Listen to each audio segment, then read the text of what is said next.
Welcome. This is how to fix Google Play services that keeps stopping.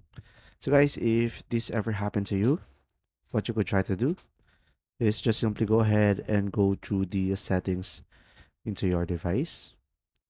Now, here you could just simply go ahead and scroll down a little bit and just simply go for the apps.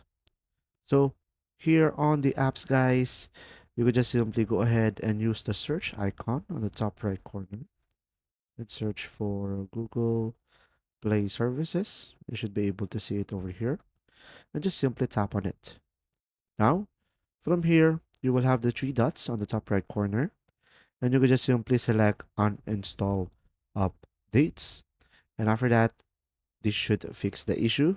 And to make sure, you can just simply go back here on the applications tab, select the three dots on the top right, and you should be able to see here reset app preferences.